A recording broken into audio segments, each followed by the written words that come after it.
রবিবার 17 গোলাঘাটে মণ্ডলের উদ্যোগে পশ্চিম ত্রিপুরা লোকসভা আসনে বিজেপি প্রার্থী বিপ্লব দেবের সমর্থনে নির্বাচনী সমাবেশ অনুষ্ঠিত হয় গোলাঘাটে মোটর স্ট্যান্ড মাঠে।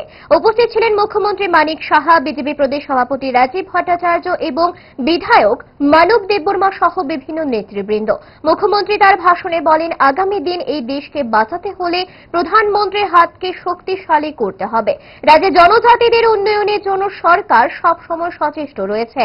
জনজাতি ছাত্রছাত্রীদের পড়ালেখার জন্য প্রচুর বিভিন্ন ধরনের আবাসিক স্কুল খোলা হয়েছে অনেকগুলো মহিলা হোস্টেলও।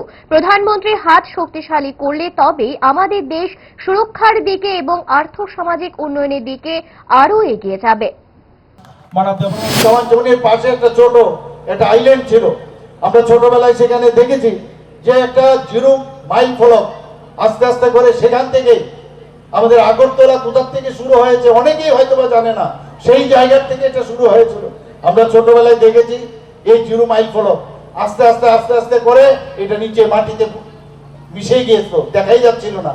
আমার যখন আমি মুখ্যমন্ত্রীর দায়িত্ব নিলাম, তারপর আমি যেহেতু দেখেছি এটা, আমি আমার মন্ত্রিসভার সদস্য এবং আমাদের পার্টির যারা এখানে আমাদের সভাপতি আছেন ওনাদের সাথে আমি কথা বললাম এবং সেখানে আমরা যেহেতু এখানে বলা হয়েছে যে আমাদের আধুনিক ত্রিপুরার রূপচার হচ্ছে আমাদের আর কেউ না বীর বিক্রম কিশোর মানিক্য বাহাদুর, এবং সেটাকে ওনার কথা আমরা স্মরণ করে ওনাকে প্রকৃত অর্থে আমরা সম্মান দেওয়ার জন্য সেটাকে 0 ফলককে উপরে উঠিয়েছি এবং সেটাকে সৌন্দর্যায়ন করে সেখানে ওনার মনমোহন মূর্তি আমরা প্রতিষ্ঠিত করেছি এবং সেই জায়গাটার নাম এনবিবি আমরা চৌমিনী নাম দিয়েছি।